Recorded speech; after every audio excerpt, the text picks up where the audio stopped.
Hello everyone, we are back with the 12th episode of the podcast Road to Superbowl, the show that will put you more behind the eyes of general management of every single team in the NFL. We are not going to look at the players just on their pure value as they are, like how good of a players they are, what they bring to the table, but we will also try to look at what their contracts are, how they coexist in terms of the window that this team has for a Super Bowl, when they should make a push, how they should approach the draft, at least in my opinion, and what they did in terms of free agency to get to this point. Before that, we will also address last season. So that's like in very short version what this show is all about. We start this by looking at 2023 season for each team. After that, we look at the free agency that they've done this off season. After that, there is a rundown of the roster when we take a look at weaponry, which consists of QBs, wide receivers, tight ends, and running backs. Then offensive line, D-line with linebackers included, secondary, and coaches plus special teams also included in that topic. While we would be on this rundown, or whether it's going to be a separate topic, we will talk about like three main, let's say, topics or like interesting things about this team or interesting situation that they are in. And it's going to be either through the process of run down the situation, it could be through the process of free agency, or in the process of talking about the draft, which comes later, and or it can be used as a separate topic. For Las Vegas Raiders, these three topics to me are clear identity.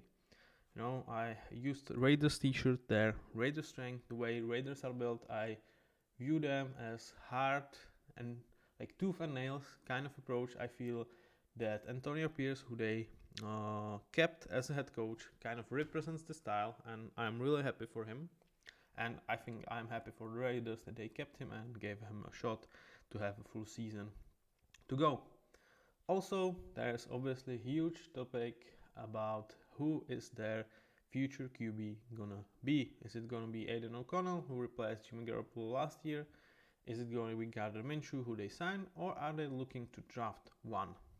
We'll take a look at the situation, what each and single option like kind of brings to the table for the Raiders, and we will discuss what I feel like they should do. And the last topic kind of coexist in the same realm of situation with the first one. It's glamour slash hard work. It's like the fabulous city of Las Vegas contra like tooth and nail style of Raiders, like what they are. And I feel like this topic I will address right now. I feel like they've tried to be more glamour, with like John Gruden being this huge TV personality. They gave him a big contract for a head coaching job. It was a disaster. Then they brought Josh Daniels here, and yeah, it sucked as well. So whether it comes from the situation that they are already on the hook for two very expensive coaches and they don't want to actually like buy or bring another expensive one with a shot that they would pay three guys and would not coach for them, because they are doing that for right now with Gruden and McDaniels, or it is just we actually like Antonio Pierce. Like whether it's from like sentiment, whether it comes from brains, whether it comes from money perspective, all of these points, like at the end of the day, I don't think it should matter that much, because it led them to, I feel like, the best decision for this organization, for what they are right now, what they can do, and that was bringing Antonio Pierce back. So really glad with this. I feel like he will represent much more of the identity that I do associate with Raiders. I think the fans do as well, and also I think they have players that are much more about hard work than about glamour. I think Max Crosby absolutely represents that.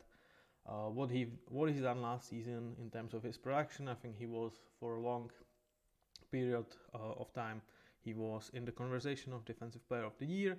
Then he had an injury, but he played through it. Despite this team clearly had no playoff chances or not big playoff chances, he still played. He just tried to, I think, first he tried to support Antonio Pierce. He tried to be out there with his comrades, and he tried to set an example what it means to be a Raider. So I absolutely love that.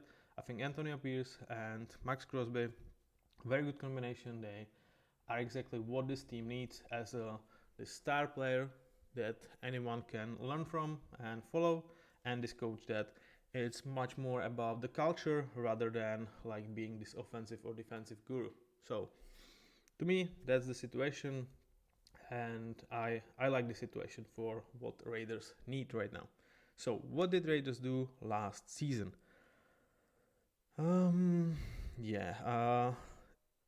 It was another disappointing season when they were kind of, in terms of results, stuck in purgatory, as I say to the teams that neither are that bad to have a top picks, neither are as good to make a playoffs, or even if they like make a playoffs, they are one and done team because they just don't have the talent to do much damage in the playoffs. They tried and failed with Jimmy Garoppolo. Like from the start, this signing was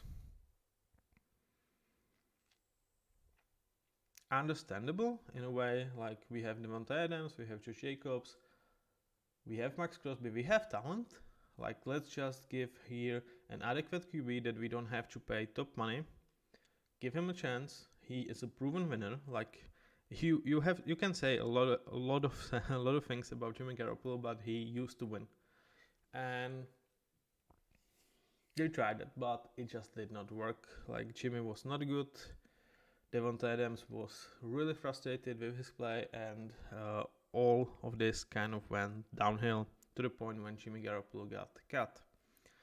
I think like within the same breath, Josh McDaniels was also let go from this team because it just was not working. The locker room went against him. He just did not, like he just tried to recreate Patriots in some way again, which I just don't see how you can do that as a like with Raiders. Like it just felt like a weird hire from the beginning, and it came to an inevitable end, in my opinion. I'm really glad that the replacement guy with Antonio Pierce is just the absolute like different approach, at least in my opinion. So they kind of had a meh season. Like I think the best you can say is the way they played post Josh McDaniels, because they really fought. They fought for their new head coach. They fought for the fans. You could see that they were trying to win every single game. Like I said, Max Crosby absolutely represented that, playing injured, and they even beat Chiefs later in the season. So they showed that there is talent on this roster, and with the right coaching, when they are bought in, because they weren't under Daniels, they might be causing troubles. At the same time, why I feel like that's what they are, I do not necessarily think that they are anything special, but we will talk about that later with the roster rundown. So let's look at the free agency and what they have done. Pretty much let's say there was like three big moves. One was the inevitable cut of Jimmy Garoppolo. He is designed to be cut like post 1st of June, so you can kind of still see him on the roster, but he's not there, like in reality. And with that, they also cut a Chandler Jones. So two players that will carry a big dead cap hit for the season. It's going to be 40 millions combined, and they will also carry some dead cap hit for the next season. So they are definitely setting this organization back, but it was necessary to get rid of poor play of Jimmy Garoppolo. And with Chandler Jones, his situation seems to be more related to his mental health. Whether it's really how he said that it's partly fault of the organization, I'm not sure. Like his tweets or his messages are a little bit confused in my opinion. I just hope he gets help he, I think, needs, and he can not necessarily like come back to NFL. I don't think that's at this point that's the most important thing. He is kind of, I think he's very well, or he could be very well set for life if he did not lose all his money for like some stupid reasons. But other than that, just to get him back to like a normal life, get him back to a nicer place in terms of his health and his mind. So big wishes to you, Chandler. Hope you will be alright. I don't think we will ever see you ever in NFL, but to me that's a secondary thing at this point. So that's like who they got rid of. They brought Gardner Minshew, which is like I would say a similar signing to Jimmy G. Like those are both borderline bottom tier starting NFL QBs. But here I feel like they bring Gardner here in order to like give themselves a chance to win, not necessarily give them the best chance to win. Have him fight with Aiden O'Connell in the camp, or he could be here just to be a bridge for a new guy that they will draft this draft. So I like this signing for what it is. I think Gardner is a guy that deserves a chance. I feel like he played very well with the Colts last season, or like very well. Like given who he is, he played very well. I think he is still just a decent starter in NFL. I would not. He is not a franchise QB in my opinion, but the money are okay-ish.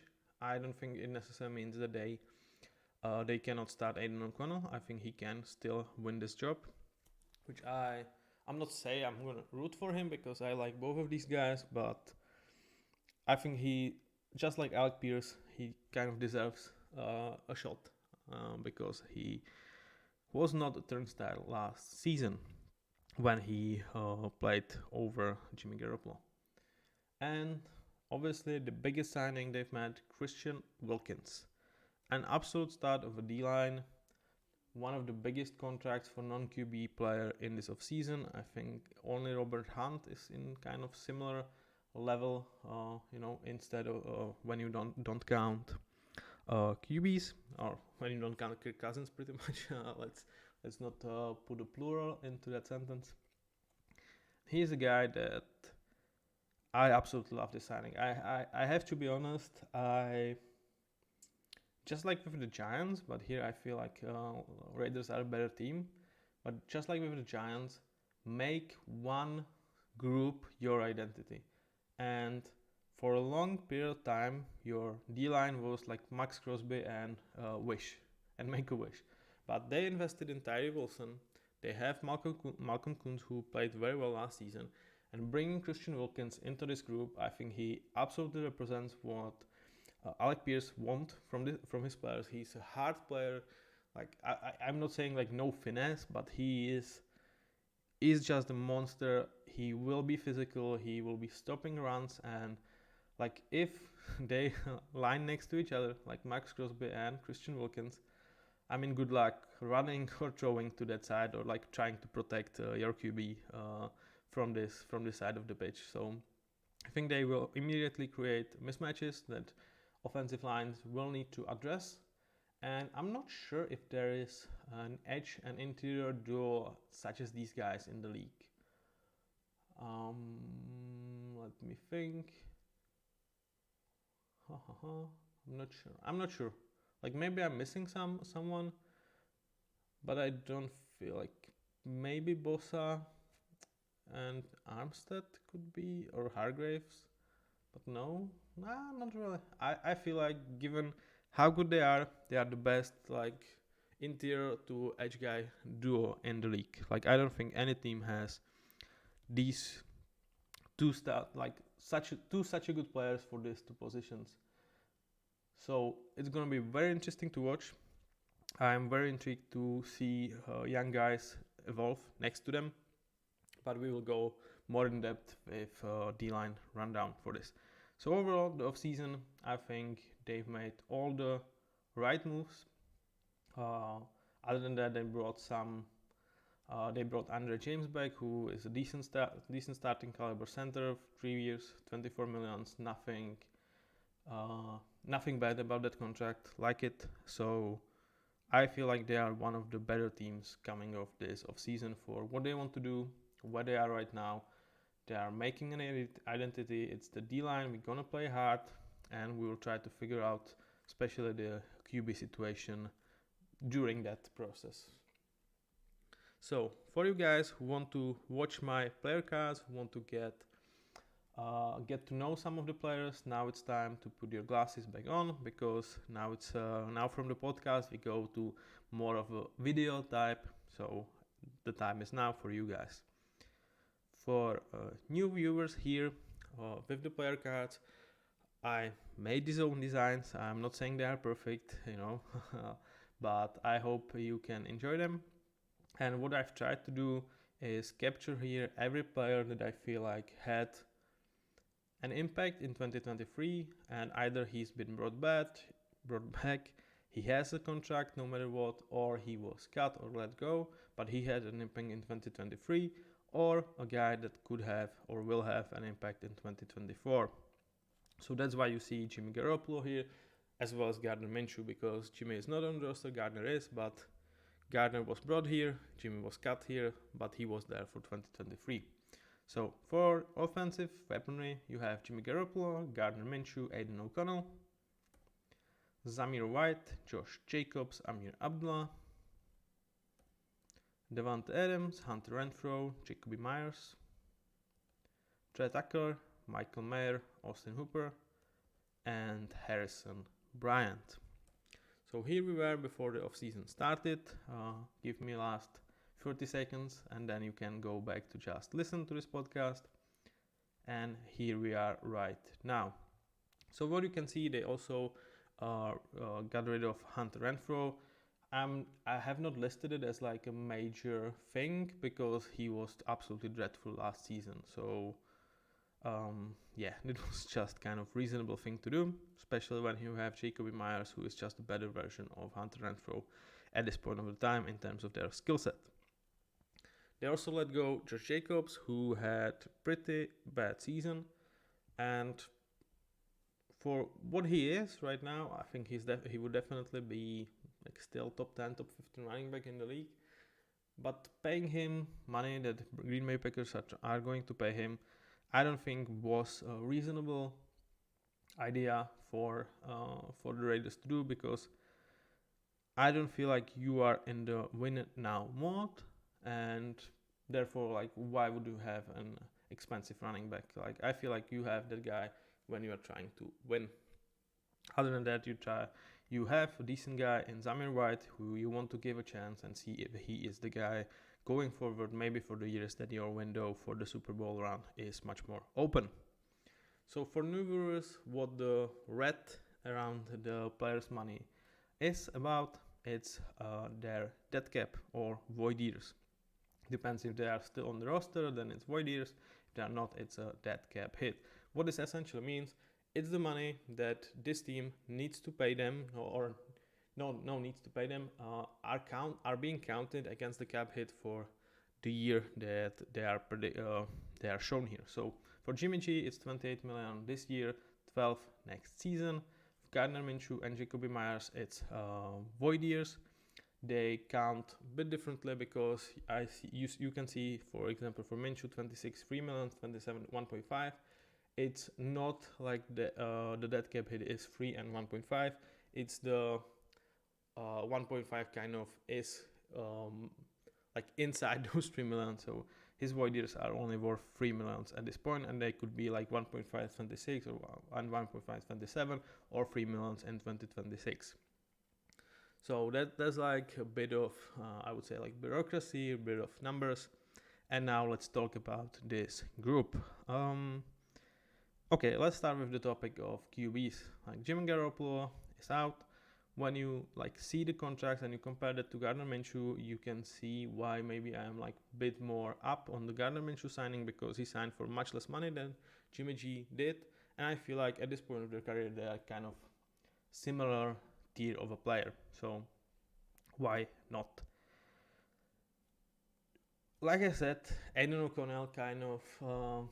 not that he won my heart, but I wish that he would be getting a chance, and I feel like Gardner Minshew is exactly the signing that allows the competition to be made. That he also allows for Raiders to draft a QB if things fall very well into on the board for them, because if you go and you draft a QB, whether it's with your first pick or with your second round pick, it's just like you only kind of push Aiden O'Connell aside, which is not a huge investment that you made. You know, he's late round pick from last season. I mean, he showed good flashes, but it's not like you are putting a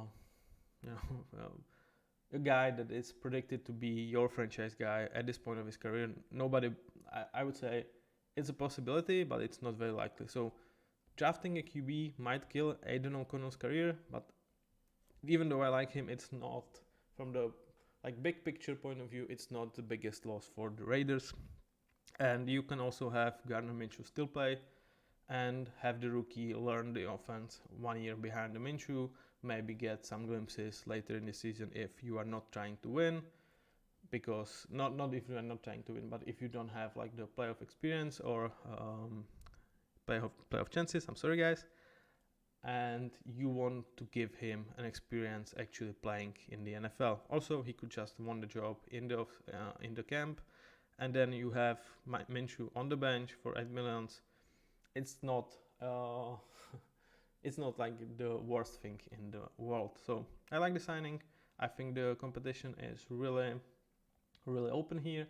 And to me, what I would do in the situation is, really it depends how the draft will fall into my lap. Like if I have a chance to draft Bo Nix plus, so Bo Nix, JJ McCarthy, Drake May, Jaden Daniels, or God forbid, Caleb Williams, and with not actually moving up in the draft, if they fell into my lap, then yeah, I will draft either one of these 5 guys. But if not, I'm not wasting this pick that they have on another QB. I might take a flyer on Michael Penix if he is still out there for our second round pick.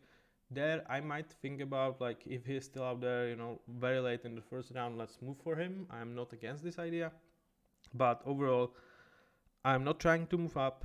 I am just sitting there waiting and not really prioritizing taking a QB in this draft, because I don't think I need to.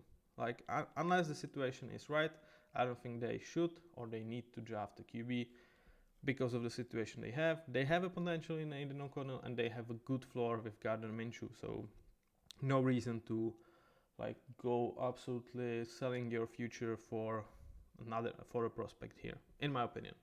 I don't think you are optimizing any rookie players that you have window. I mean, yeah, that's just my opinion on this situation. In terms of running back, you obviously lost Josh Jacobs, and this room is mediocre at best. But Zamir White showed some really good signs when he kind of overtook the job from Jacobs later in the year, and I'm excited to see him as a starter.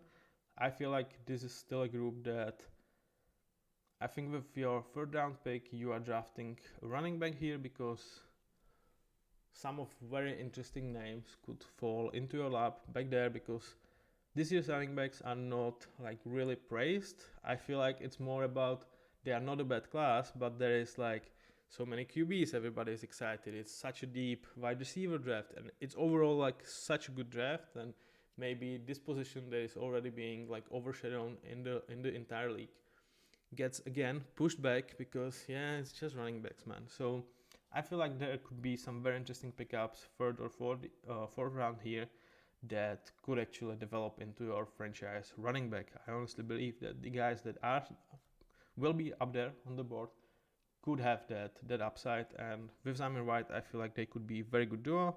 But obviously the floor is just not high for this group. I mean, Abdullah is just the guy, nothing special.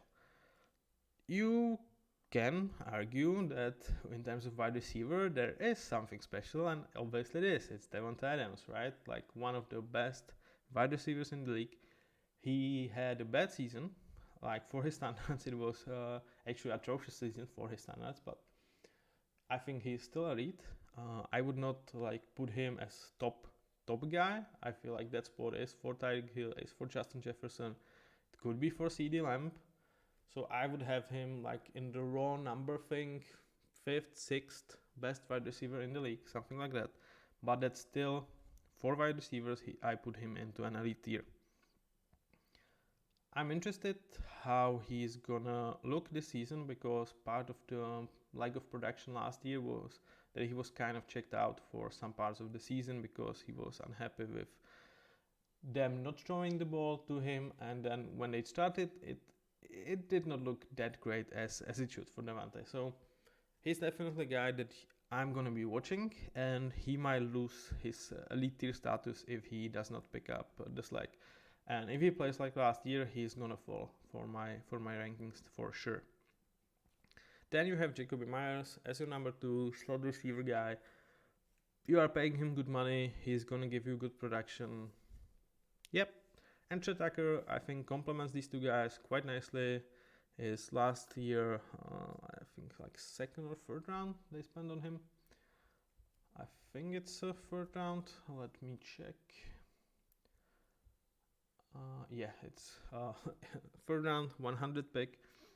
He had quite a good season. I feel like he is in the system when Davante Adams and Jakobi Meyers do give him quite a good opportunity to get on the pitch and have one-on-one matchups that he can bust through.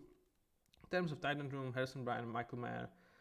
Like in Michael Mayer, he had a good rookie season. I think you definitely hope that he can develop into what you had in. Oh my god, yeah, in Darren Waller. I feel like as quickly as like ending of 2024, he might be to a level that when Darren Waller is. It could also be because Darren Waller could fall a bit down, but I think he is the reason why they let Darren Waller go, and I think overall it's a good decision. They got younger, they got cheaper, and he is a good player. He showed that in his rookie year. Harrison Bryant, experience, 1 year, 3.2 million pickup, nothing to say. Overall, this group has obviously like one of the worst floors in terms of QBs, but you have Davante Adams, you have nicely set up wide receiver and tight end room, in my opinion. You have several guys that should be trending upwards, and it's not like if you bring a rookie QB into this, I don't think he is set up to fail, and that's kind of not what you can say about a lot of rooms. So it's not special room, as maybe it was for last year with Josh Jacobs being here, but it's definitely middle of the pack. Overall, so it's like a B minus for weaponry beside QBs, and for QBs you obviously like go like a D to D minus because it's the bottom of the barrel. Like it's not it's not anything more than that. But for what it is, I like this group overall. For what you are paying, what you have here, where you are in terms of your window, I like it. Yeah, that's kind of the thing about the series. The fact that I call them like overall C minus weaponry or C, and I still like them. Just saying, like, we are trying to look at this from the perspective of general management, or from the perspective of front office, where they are, what they're trying to do, what is their identity. So that to me is like the difference when you would be like, oh, you know, they don't have a QB, whatever. But here we're trying to go more like the whole picture and give you the glimpse of that with hopefully some explaining from me. So now we go and we will study their offensive line. For you guys that want to meet these players, now is the time to check your screens again. I will give you a couple of seconds and we will go to that.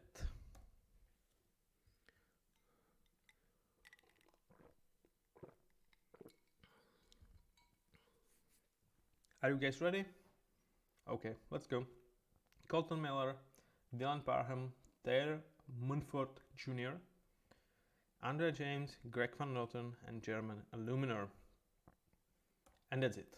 Like, this group is definitely not deep, in my opinion, And they also lost Chairman and Luminor, and they have not re-signed Greg Van Roten as of right now. So let's talk about this group. With one of the best online coaches in the league, with Bricillo, this group constantly overperform the quality that they have. But they've lost this guy. He is gone. And that could be a bit of an issue, but I feel like these guys developed decently enough to not suck when he's not there. Like, whether would I like to have him still there? Yeah, of course. Like, he is a top guy. But do I expect like a super drop off from the players that are here? I don't. So what do we have here?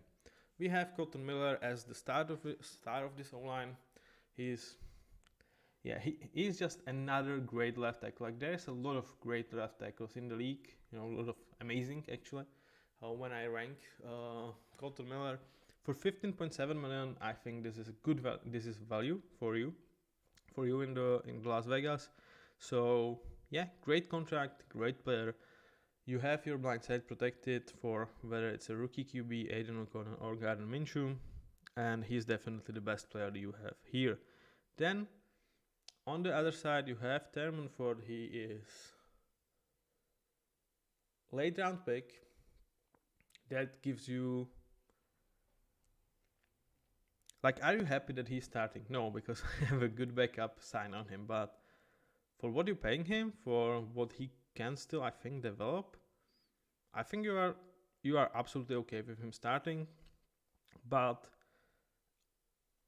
you don't have the depth. So that's one worrying thing for me, where like when I am starting a guy like this, I would expect to have an experienced veteran with the same quality as there, to just be there in case that there is just not the guy. But I don't think like Raiders necessarily have that. So you have to praise non-injuries and no dip in his performance. The same can be said with Dylan Parham, although that he is a better player to me than Munford. And he's the guy that you, again, are not absolutely happy, but you are more okay-ish to start. Andre James, kind of the similar mold. You have to pay him because he's not a rookie anymore, unlike these two guys. But bring him back for 3 years, 24 millions, absolutely reasonable. I think he's worked himself up to be like the top 20 center in the league, which for this money, it's absolutely you take. It's not crazy like cheap deal. It's adequate deal for an adequate player. Then I'm surprised that Greg Van Roten is not back, because yeah, I know he's very old, but he had one of his best seasons in NFL last season. He was maybe even the best performing O-lineman from this group. Like, he was really great. And like, he was playing for like 1.5 million. He was playing on like veteran minimum. And if he wants to play still, like, I just don't get why he's not back. Like, if you have to pay him 3 millions, like, yeah, bring him back. Because he's an experienced veteran. He played with these guys last year. He's like, you don't have a replacement being ready. I feel like definitely an O-line is something you will target. It could be with drafting down from that 12th spot. You could target that in later on the first round. But yeah, I would bring Greg Van Roten back for sure, and still address this situation in the draft. So overall, it's like C to C minus group, because you lack depth, and beside Colton Miller, you don't have an amazing player here. All of the other guys are like kind of, you know, for the money you take that, but you do not expect them to be the strength of your team. But again, for what it is, this O-line just absolutely serves the purpose. For the money you are paying here, you are getting the production that even like you kind of don't deserve, because I think this is overall like money-wise to performance one of the better groups out there. Of course, it's kind of skewed with 2 rookie deals, but for the guys you are actually paying the contracts, Andre James and Colton Miller, I feel like you have a value overall. So that's the offense for you. And now, guys, let's go to the defensive side of the ball, and we will start with the D-line. Again, if you want to meet the players, now it's the time.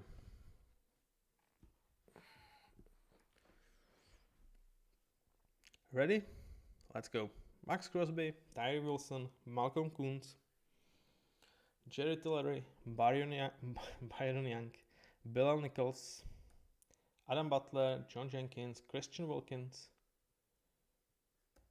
Divine Diablo, Robert Spillane, and Luke Masterson, and that's it.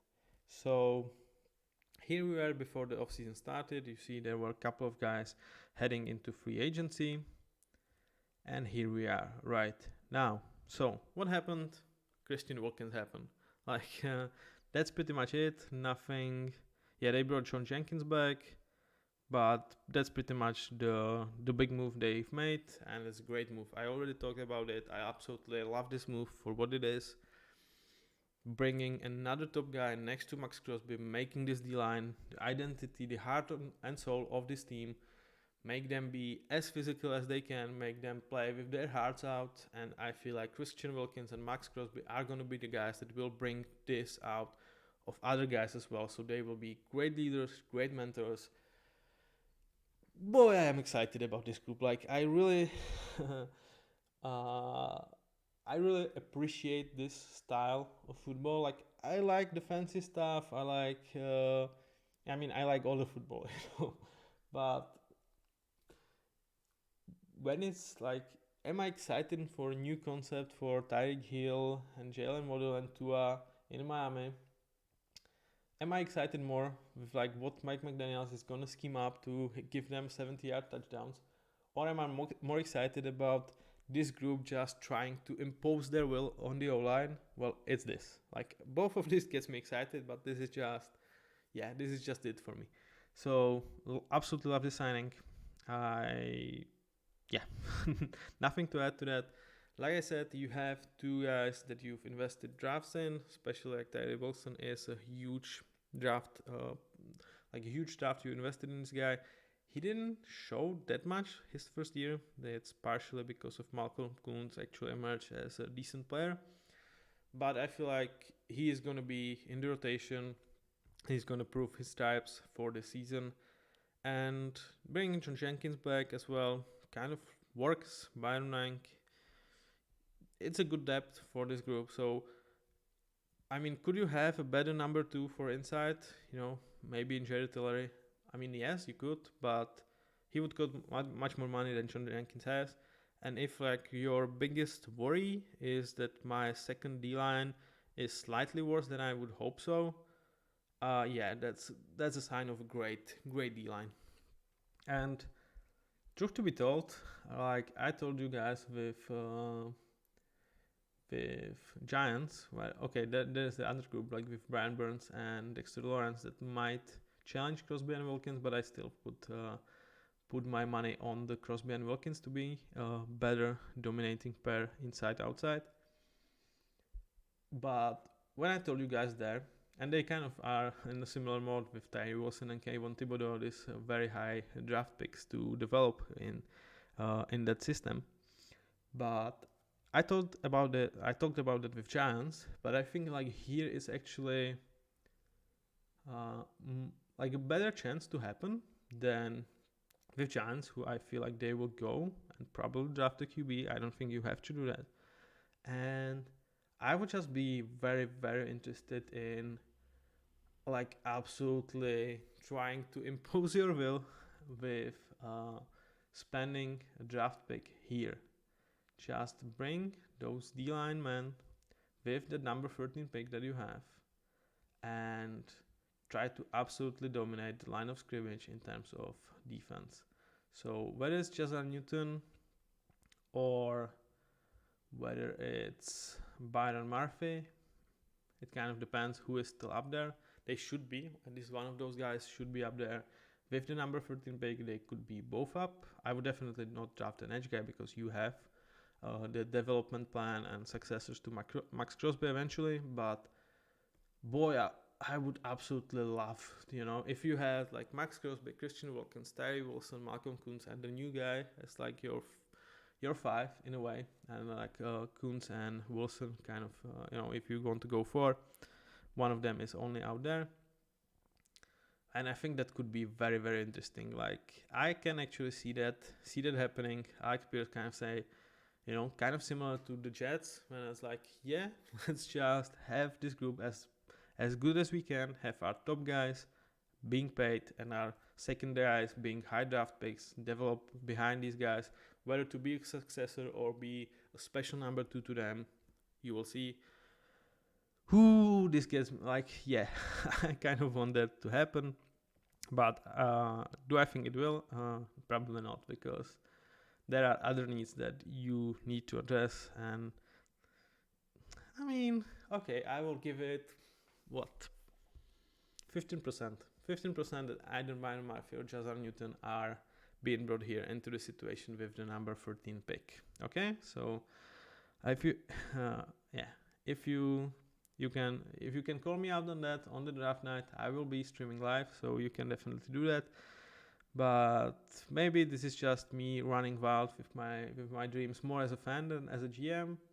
But like, even as a GM, I don't think it's necessarily the worst approach, because it's not about winning this year. Like, this is not the window for Raiders, and like, have that absolutely astonishing D-line to have in place for 4 years, because if you draft your guy here, you have 4 years, for 3 years, up to 26, when you have Crosby, Wilkins, Ty Wilson, Jazar Newton, or Byron Murphy under contracts. Man, oh man, that's that. Like, I would not want to face that. In terms of linebackers, Robert Spillane, good number 1. I feel like for linebacker, paying him $5.3 million. Absolutely take that as a front office. You have Luke Masterson behind him. I mean, yeah, why not? Like, this is not a group that will win you games, but they don't need to. You have the D-line in front of you to do that. And they are serviceable guys for what you are paying to them. Yeah, nothing really that much to say about that group. And now let's go to the secondary. Give you guys another couple of seconds to check your screens. And we go. Marcus Epps, Trevor Morrick, Christopher Smith II, Brandon Facyson, I'm pretty sure I misspelled this one, Nahops, and Jacorian Bennett, and Marcus Peters. So here we were before the start of the offseason. You can see that Marcus Peters is an unrestricted free agent here, because he's been cut through the season, through the last year's season. He is obviously not being brought back. And they have not done much other than, like, I could have Jack Jones in the first screenshot as well, because he was there obviously for end of last season and before the free agency started. But I kind of wanted to highlight that he is the late year addition that Antonio Pierce brought from like the practice squad of Patriots, and he had an amazing show like in Vegas last couple of games. He played as one of the better corners in the league, and getting him for free for 2 years on a rookie deal, an absolute steal. We will see. Like, he had some off-field issues, so hopefully he can stay on track, but it's a lot about Antonio Pierce and his personality, because he worked with Jack Jones before, and he's kind of like makes this group serviceable. Like, when you look at this, you obviously have 1 year, and then you have to either pay or let several of the best guys go. Like, both of your safety, Marcus Epps and Trevor Morrick, are on that last year of their deals. I would say, like, if you switch their pays, like, they would be more adequately paid, because I think Trevor is a better player. But overall, good group for what you are paying them. Christopher Smith, not much of a backup to talk about.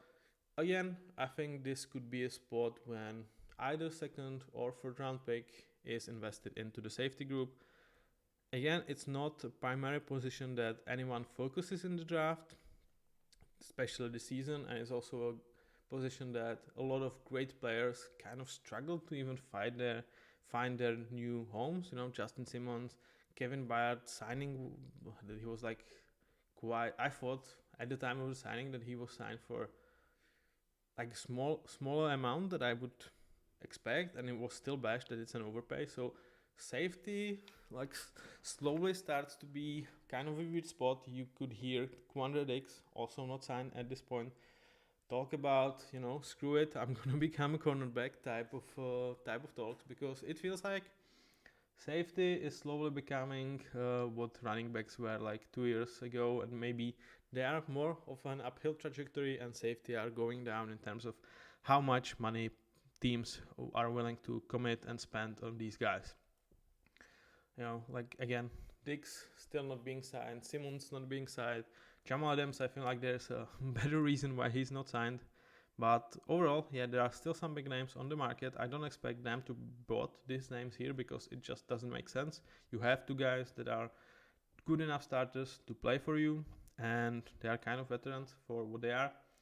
And I think this is a group that you definitely can address in the draft. And either that guy is going to be the third in line, he's going to get like 200, 300 snaps unless someone gets injured, or he outplays one of these two guys and gets into the lineup and he's there going forward. So definitely one of the plans would be second round or third round draft a safety. In terms of cornerbacks, you don't have like a great number one. I think Nate Hobbs is a good player, but nothing special. So you are definitely missing that alpha in a way. But with Jake Jones, Nate Hobbs, Brandon Facyson, and Jacorian Bennett, you have good enough group that if you brought like a top guy, then they more fell into their natural places. Like Nate Hobbs, your number 2 guy, Jake Jones more of a number 3, or they could fight for the number 2 outside guy. But even without that, you have some potential, you have some promise, and this again is a spot where I would not be surprised if they spend their 13th pick on the best cornerback that's going to be on the board at that point of a time. Like I think they could definitely do that, both given that Hobbs and Facyson are entering their last year of the contract, and as well you are looking for that, let's say, franchise cornerback for the future. So spending a 13th pick in this draft when there's a couple of good cornerbacks worth taking there, it's an absolutely yes to me, or like an okay move to me. It does not get me excited as much as Byron Murphy, but yeah, I would imagine this could be a play. So let's go to the coaches and the special teams here. I was raving about Antonio Pierce, I think, enough, so I'm going to stop. One thing that is a clear knock on Antonio Pierce is like he is not either defensive or an offensive guru. Like he is more locker room guy, get you guys all on the same page, being the leader that you follow, rather than the scheme monster to like set up the nicest plays in NFL. So one of that is like, it's a bit of a knock. The interesting addition that I did not put here into the picture, but is Marvin Lewis, a guy that you can remember from Cincinnati as their head coach, from the Andy Dalton era there. And for what he is, kind of a mentor to to Antonio Pierce, give him the mentorship, give him like some, I would say, like suggestions or like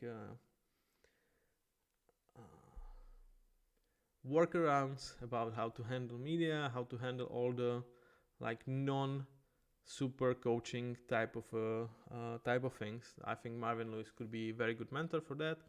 And then you have Luke Getsy, who is an interesting, like a dart throw, I would say, because in Bears they are happy to get rid of him because they felt like he was partially reason why Justin Fields and the company did not work out to the best of their abilities. But that being said, we are just 1 year from Luke Getsy being one of the hottest offensive coordinator commodity on the market, and you can say that Justin Fields did not work because of Justin Fields. Like I think that's not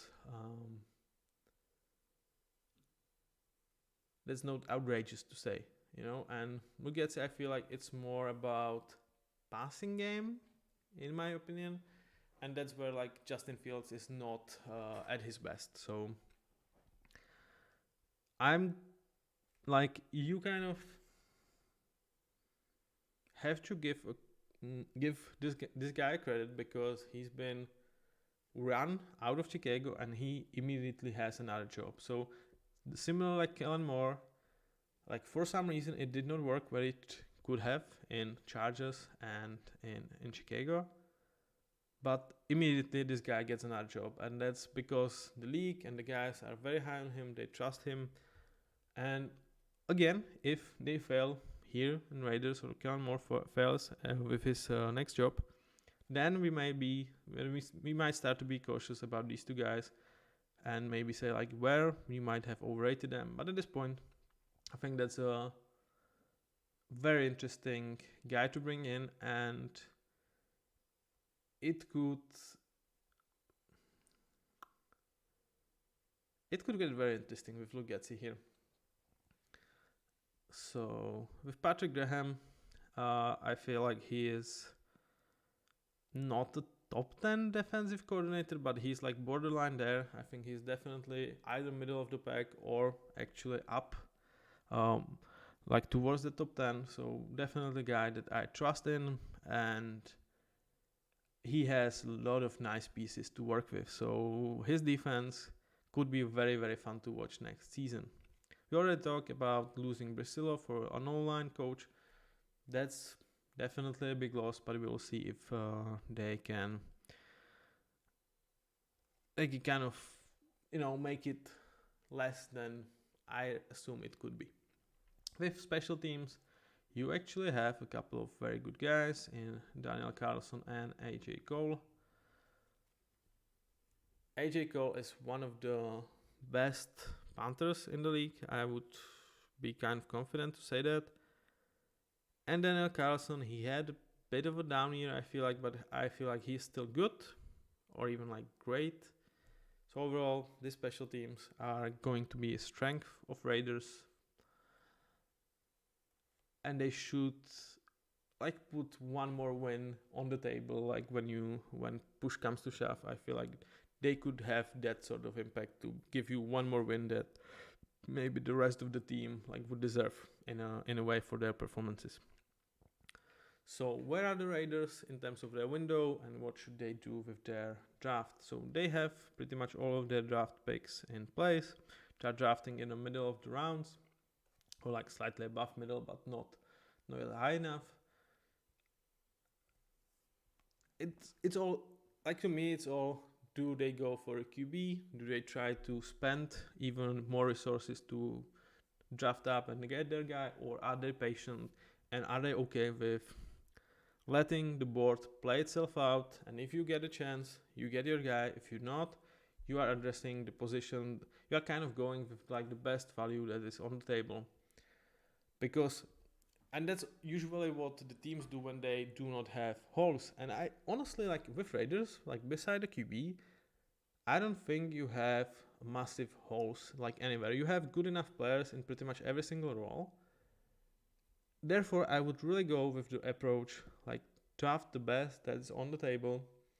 If there is a good spot to draft up, and like a couple of places to get a flyer on like Michael Penix and guys, like, yeah, let's do that. But let's not sacrifice our future in terms of draft picks to get a flyer on a guy that could be a franchise QB, but yeah, like I would just not do that at this point. I feel like there is enough good QBs that you can take flyers on.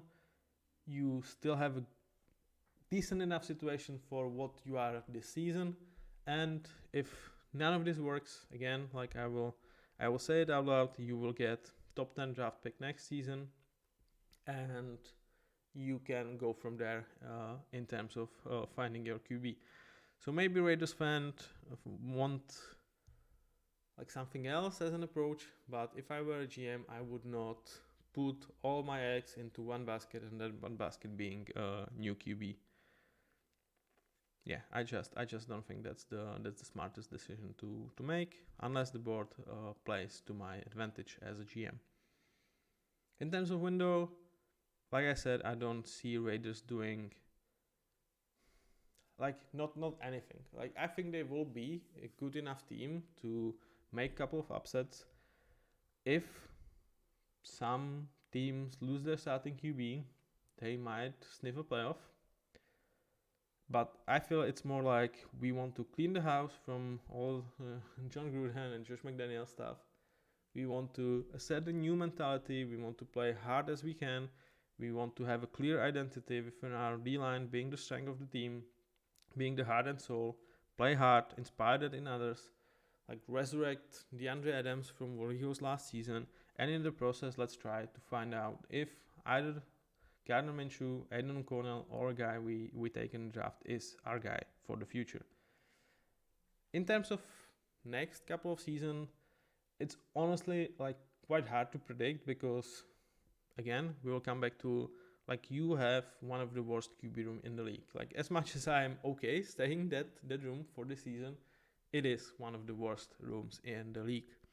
And unless Gardner Minshew hits, unless Aiden O'Connell hits, or unless you draft a guy and he hits, you cannot win a Super Bowl. Like it just cannot happen, I think, without hitting on these guys. So it's kind of like if this happens, then you have a chance, but you still have Chiefs in your division. You still are playing in the tougher conference for sure. So they are set up to be an interesting team, to be a team that you could very well cheer for. But boy oh boy, winning a Super Bowl in the next 3 years seems like a tall ask. So yeah, if things hit, then okay, 25 and 26 in is some sort of a window.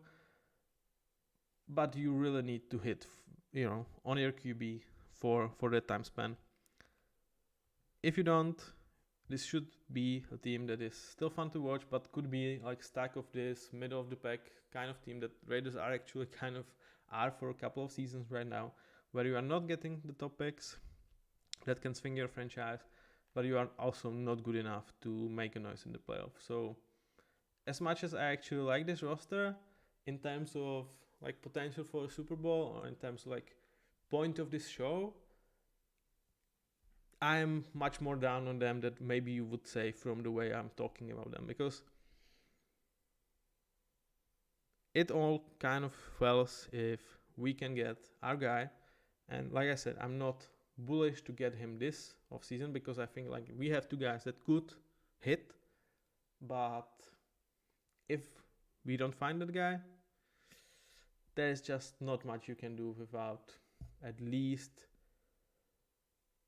like good QB performance. Like I think Gardner Minshew last season with the best defensive, but like if he is, let's say if he's with Jets last season, who I feel like were the best defense in the league, I think Gardner puts them in the playoffs. They might be one-win team, but there is just no winning Super Bowl with that team, despite that great of a defense. And I feel like Jets have a better defense than Raiders do in terms of offense. It's kind of similar. Maybe there's a better O-line here, but it's not necessarily like a huge difference.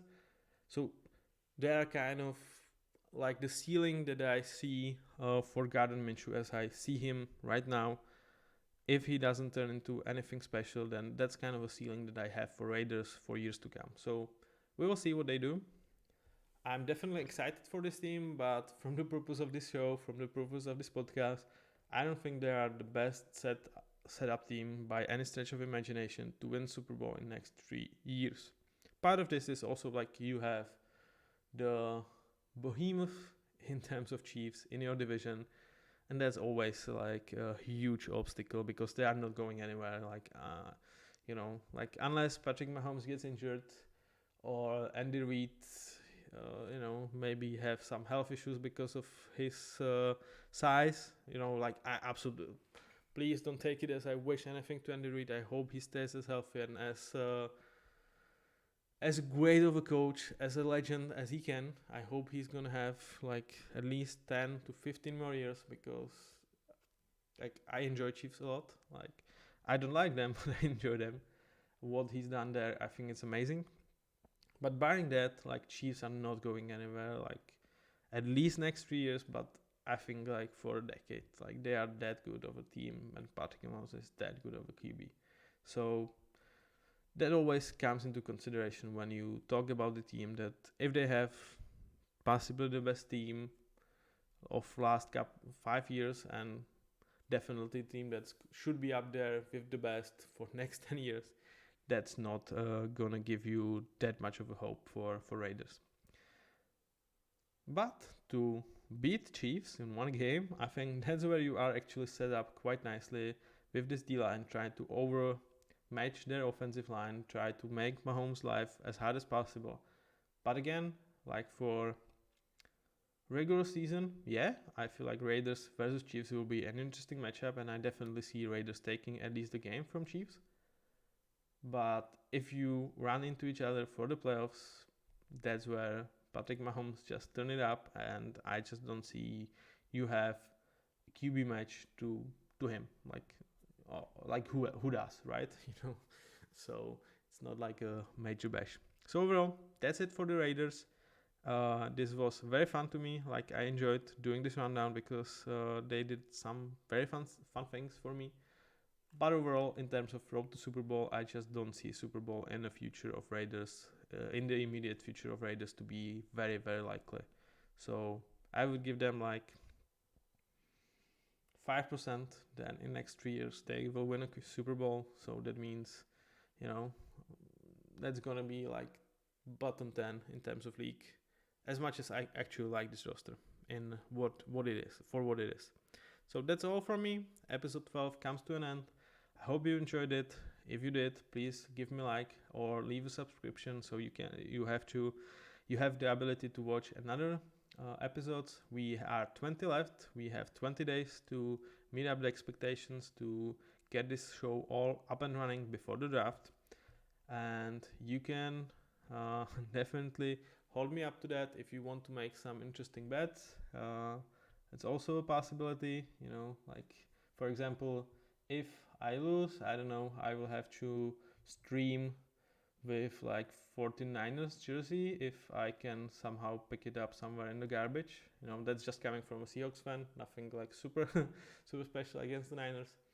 Or if I win, you have to, I don't know, give me 10 of other guys that are as crazy as NFL as you guys to give me a subscription, or you have to watch all series long, just like that. So if you want to make some kind of bets like this for me, for some kind of punish for the draft day if I do not fulfill, or for you like bringing this show to as many people as you can, that is definitely something I would sign up to. So up to that point, see you guys. We will be back with the Saints, the episode I'm not particularly looking forward to, in couple of hours, couple of days. You will see. Bye guys.